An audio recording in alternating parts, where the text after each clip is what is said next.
సత్తెనపల్లిలో మంత్రి అంబటి రాంబాబు మీడియాతో మాట్లాడుతున్నారు. లైవ్ చూద్దాం. తెలుసుకున్న తర్వాత యుద్ధం చేయటం కన్నా యుద్ధం చేయకోకుండా పక్కనుంటే మంచిదని నారా చంద్రబాబు నేను పోటీ చేస్తే గెలిచేవాడని చెప్పుకోవడానికి వీలుగా ఇవాళ కుప్పం నుంచి తప్పుకునేటువంటి పరిస్థితికి వచ్చిందనే విషయాన్ని దయచేసి ముఖ్యంగా తెలుగుదేశం పార్టీకి చెందినటువంటి కార్యకర్తలు గుర్తుపెట్టుకోవాలని మనం చేస్తున్నాం. కుప్పంలోనే పోటీ చేయలేనివాడు, కుప్పంలోనే గెలవలేనివాడు ఆంధ్ర రాష్ట్రంలో తెలుగుదేశాన్ని అధికారంలోకి తీసుకొస్తాడు అని మీరు నమ్మితే మీకన్నా పెద్ద అమాయకులు ఎవ్వరూ లేరు అనే విషయాన్ని దయచేసి గమనించమని ఈ సందర్భంగా నేను చెప్తున్నా. ఆయన పార్ట్నర్ మళ్ళా ఎవరు మన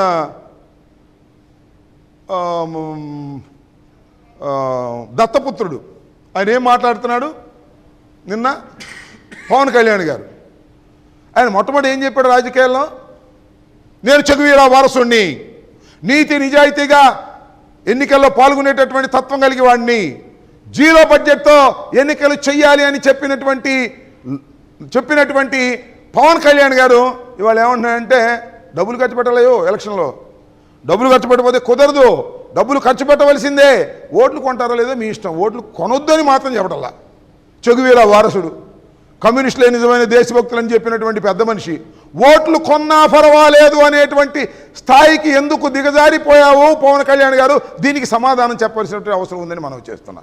నీకు కూడా అర్థమైపోయింది మీ జాయింట్ సఫలం కాదని, మీరు ఓడిపోతారని చాలా క్లియర్గా అర్థమైపోయిన తర్వాత ఇక డబ్బులు కుమ్మరించండి అనేటువంటి పద్ధతి. దాని అర్థం అదే. మీరు ఆ మాటలు అనకపోయినా డబ్బులు కుమ్మరించండి, ఎంతైనా ఖర్చు పెట్టి గెలవాల్సిందే, ఓట్లు కొనాల్సిందే అని స్పష్టంగా అనకపోయినా ఆయన మాట్లాడినటువంటి తీరు యొక్క పద్ధతి యొక్క ఆలోచన అర్థం ఖచ్చితంగా డబ్బులు ఖర్చు పెట్టాలి, ఓట్లు కొనాలి, డబ్బులు ఖర్చు పెట్టి ఓట్లు కొని గెలిచేటటువంటి ప్రయత్నం చేయాలనేటువంటి దశకు మరి పవన్ కళ్యాణ్ గారు రావడం చాలా దురదృష్టకరమని మనవి చేస్తున్నాను. అంతేకాదు నేను జాతీయ నాయకులతో చాలా తిట్లు తిన్నాను అన్నాడు. తిట్టరు మరి జాతీయ నాయకులు, నువ్వేమో బీజేపీతో పొత్తులో ఉంటావు, చంద్రబాబుతో మంత్రాలు ఆడతావు, చంద్రబాబు జైల్లో ఉంటేనేమో జైల్లోకి వెళ్ళి పలకరిస్తావు, పలకరించి బయటకు వచ్చి నేను చంద్రబాబు కలిసే పోటీ చేస్తున్నావు అని అంటావు. ఒక పొత్తులో ఉండి ఆ పొత్తులో ఉన్న పార్టీకి సమాచారం లేకోకుండా మరొక పార్టీతో పొత్తులో మీరు వెళుతున్నప్పుడు ఖచ్చితంగా ఏ రాజకీయ పక్షమైనా, నైతిక విలువలు కలిగిన ఏ రాజకీయ పక్షమైనా, నైతిక విలువలు కలిగిన ఏ రాజకీయ నాయకుడైనా నువ్వు చేస్తున్నది తప్పు అని చివాట్లు పెడతారు. వాళ్ళు పెట్టేది ఏంటి, దారైపోయిన అడిగినా కూడా చివాట్లు పెడతారు. ఏమయ్యా నీకు బుద్ధి లేదా, బీజేపీతో పొత్తులో ఉన్నావు కదా, బీజేపీకి చెప్పకోకుండా నువ్వేంటే చంద్రబాబుతో పొత్తులోకి వెళ్తున్నావు, వాళ్ళకి అనుకున్నావా అని అడుగుతారు. అందువల్ల అనేక చివాట్లు నువ్వు తిన్నా రాబోయే కాలంలో మరిన్ని చివాట్లు తినేటటువంటి పరిస్థితి కూడా ఏర్పడుతుందనే విషయాన్ని దయచేసి పవన్ కళ్యాణ్ గారు గమనించాలని ఈ సందర్భంగా నేను మనవి చేస్తున్నా. సరే, పవన్ కళ్యాణ్ గారికి ఇంతవరకు పొత్తు అన్నారు కానీ ఆ పొత్తు ఎక్కడ పొడిచిందో అర్థం కావట్లా, ఎన్ని సీట్లు ఇస్తారో అర్థం కావట్లా, ఈయన ఎన్ని పోటీ చేస్తాడో ఈయనకి అర్థం కావట్లా, లేదా అక్కడక్కడ భీమవరంలోనే పోటీ చేస్తాను అంటున్నా అంట. మరి నిజమో కాదో తెలియదు, అఫీషియల్గా అనౌన్స్ చేయనటువంటి పరిస్థితి. ఇలాంటి గందరగోళ పరిస్థితుల్లో మా ప్రత్యర్థులు ఉన్నారనే విషయాన్ని దయచేసి ఓటరు మహాశయులు గమనించాలని మనవి చేస్తున్నా. వాళ్ళు గందరగోళంలో ఉన్నారు, వాళ్ళు ఎన్ని సీట్లో తేల్చుకోలేని పరిస్థితిలో ఉన్నారు, ఎవరెక్కడ పోటీ చేయాలో కూడా తెలియనటువంటి పరిస్థితిలో ఉన్నారు, చంద్రబాబు నాయుడు గారు కూడా రెస్ట్ తీసుకునే పరిస్థితిలో ఉన్నారు. కాబట్టి టోటల్గా తెలుగుదేశమే రెస్ట్ తీసుకోవాల్సినటువంటి పరిస్థితి ఏర్పడుతుంది. దానితో పాటు పవన్ కళ్యాణ్ గారు కూడా రెస్ట్ తీసుకునే పరిస్థితికి వచ్చిందని ఈ సందర్భంగా నేను చెప్పదలుచుకున్నా. ఇంకపోతే లోకల్ ఇష్యూ ఇక్కడ ప్రస్తావన చేయాలి. నిన్న కూడా నేను ఒక బహిరంగ సభలో చెప్పా, ఇక్కడ నేను శాసనసభ్యుడిగాను, అదేవిధంగా డాక్టర్ అనిల్ పార్లమెంటు సభ్యుడిగాను పోటీ చేయబోతున్నాం. జగన్మోహన్ రెడ్డి గారి ఆదేశాల మేరకు మా మీద పోటీ చేస్తున్న వారు ఎవరో తెలుసా మీకు? వాళ్ళిద్దరి పేర్లు నేను ఉచ్చరించను. నా మీద ఎమ్మెల్యేగా పోటీ చేస్తున్న వ్యక్తి కాంగ్రెస్ పార్టీలో పుట్టాడు, కాంగ్రెస్ పార్టీలో పెరిగాడు, కాంగ్రెస్ పార్టీలో మంత్రి అయ్యాడు. ఆయన ఆ పార్టీ నుంచి ఆ పార్టీకి, ఆ పార్టీ నుంచి ఆ పార్టీకి వెళ్ళి ఇప్పుడు సైకిల్ పార్టీకి వచ్చి నా మీద పోటీ చేస్తున్నాడు. మీ ఇద్దరు ఒకే పార్టీలో ఉన్నాం. ఇన్ని పార్టీలు మాడినటువంటి వ్యక్తి విశ్వాసం లేని వ్యక్తి. కాంగ్రెస్ పార్టీ అంత పెంచితే కాంగ్రెస్ పార్టీ మీద విశ్వాసం లేని వ్యక్తి. ఒక పార్టీ జాతీయ అధ్యక్షుడిగా చేస్తే ఆ జాతీయ అధ్యక్షుడిగా ఉండి ఆ పార్టీకి ద్రోహం చేసిన వ్యక్తి, ఏ పార్టీకి విశ్వాసం లేని వ్యక్తి విశ్వాసఘాతకుడు అని నేను చెప్తున్నా.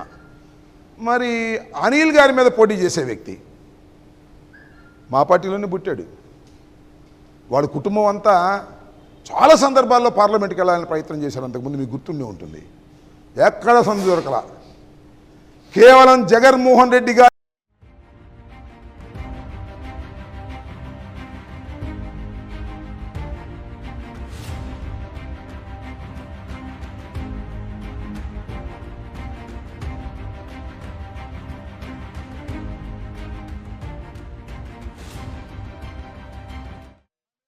చేస్తున్నటువంటి ఆ వ్యక్తి పార్టీలు మారిన వ్యక్తి, అనిల్ గారి మీద పోటీ చేస్తున్న వ్యక్తి పార్టీని మారిన వ్యక్తి. అక్కడ కాంగ్రెస్ని బీజేపీని మోసం చేసిన విశ్వాసఘాతకుడు, ఇక్కడ వైఎస్ఆర్ కాంగ్రెస్ పార్టీని మోసం చేసిన విశ్వాసఘాతకుడు. ఈ ఇద్దరు విశ్వాసఘాతకుల మీద పోటీ చేస్తున్నది నేను, అనిల్. మేము ఎలాంటి వాళ్ళం చెప్పండి, ఆలోచన చేయమని మనం చేస్తున్నా. కాంగ్రెస్ పార్టీలో ఉన్నాం. కాంగ్రెస్ పార్టీలో ఉన్నా కూడా నేను డాక్టర్ వైఎస్ రాజశేఖర రెడ్డి శిష్యుడిగానే ఉన్నా. ఆయన అడుగు జాడల్లోనే నడిచా. ఆయన మరణించిన తర్వాత జగన్మోహన్ రెడ్డి ముఖ్యమంత్రి అవుతాడో కాదో, పార్టీ బతుకుతుందో లేదో తెలియని రోజును కూడా ఆయన వెంట నడిచా. అలాంటి విశ్వాస పాత్రుడండి నేను అలాంటి విశ్వాస పాత్రుడి మీద ఒక విశ్వాసఘాతకుడు పోటీ చేస్తున్నాడు. అంతేకాదు అనిల్ కాంగ్రెస్ పార్టీలో ఉన్నాడు, ఓటమి పాలయ్యాడు. కాంగ్రెస్ పార్టీలో జగన్మోహన్ రెడ్డి గారు పార్టీ పెట్టినప్పుడు జగన్మోహన్ రెడ్డి గారి వెంట నడిచాడు. 2 సార్లు శాసనసభ్యుడిగా గెలిచాడు. మళ్ళా శాసనసభ్యుడి కావాలని ఉవ్విళ్ళూరాడు, ఆశపడ్డాడు. లేదు అనిల్, నువ్వు నెల్లూరులో కాదు, ఇక్కడ బీసీ అభ్యర్థి కావాలి, నువ్వు రా అని అంటే వచ్చి ఇక్కడ పోటీ చేస్తున్నాడు. విశ్వాసవంతుడు, విశ్వాస పాత్రుడు. అతనేమో విశ్వాసఘాతుకం చేసి ఆ పార్టీకి మారిన వ్యక్తి. మేమిద్దరం విశ్వాసపాత్రులం. మా మీద పోటీ చేస్తున్న వారు విశ్వాసఘాతకులు.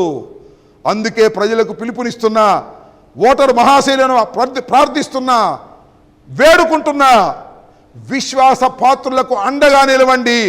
విశ్వాసఘాతకుల్ని తరిమి తరిమి నరసరావుపేట నియోజకవర్గం నుంచి, సత్తెనపల్లి నుంచి పంపించండి అని ఈ సందర్భంగా నేను వారిని సవినయంగా కోరుకుంటున్నాను. ఇది వాస్తవం. ఈ వాస్తవాన్ని కాదనగలిగిన శక్తి ఆ ఇద్దరిలో ఎవరికి లేదు. ఆ 2 పార్టీలకు కూడా అంతకంటే లేదు. వాళ్ళిద్దరు పోటీ చేస్తున్న పార్టీకి కూడా అది లేదని మనవి చేస్తున్న విశ్వాసఘాతకులతోనే నిర్మించబడినటువంటి రాజకీయ పార్టీ అది. ఎన్టీ రామారావుని మోసం చేసినటువంటి విశ్వాసఘాతకుడు చంద్రబాబు నాయుడు గారు. అలాంటి పార్టీలో విశ్వాసపాత్రులకు తావుండదు. అంతా విశ్వాసఘాతకులే. విశ్వాసఘాతకుల ముఠా తెలుగుదేశం అని ఈ సందర్భంగా నేను మనవి చేస్తున్నాను. ప్రజలు అర్థం చేసుకోవాలని మనవి చేస్తున్నాను. మరీ ముఖ్యంగా నరసరావుపేట పార్లమెంటు నియోజకవర్గ ప్రజలు అర్థం చేసుకోవాలి. సత్తెనపల్లి నియోజకవర్గ ప్రజలు అర్థం చేసుకోవాలి.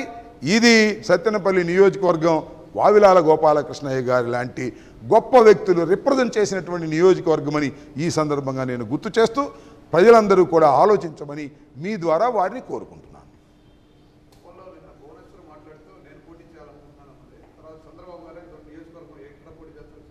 చంద్రబాబు గారు ఖండించలేదు. దిస్ ఈజ్ ఫైనల్ నేను అనుకుంటున్నా.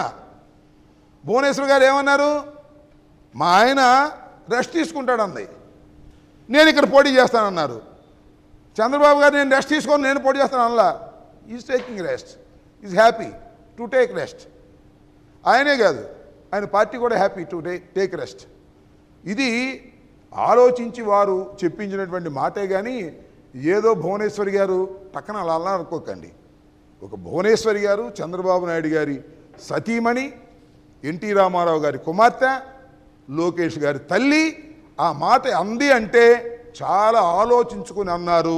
చంద్రబాబు నాయుడు గారు నాకు తెలిసి he will exit from the politics అనేటువంటి భావన కలుగుతుంది. కాకపోతే ఈ పార్టీ ఖండించి ఉండేవాళ్ళని కూడా నేను అనుకుంటున్నా. Is no more in politics లాగా కనిపిస్తుంది.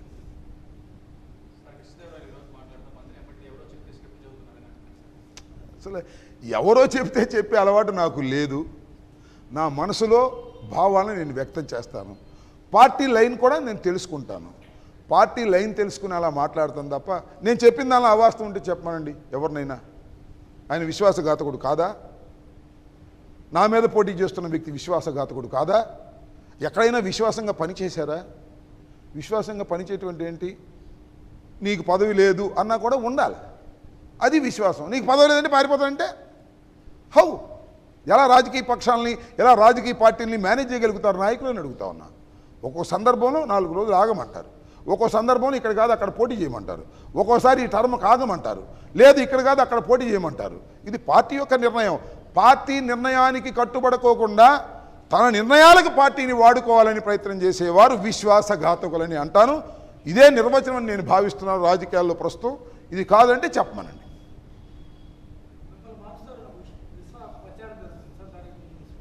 ఏ ప్రచారం? అది అన్నావా, మిమ్మల్ని మారుస్తారని విష ప్రచారం అన్నావు కదా, అర్థమైపోయింది కదా, అది విష ప్రచారం. సింపుల్.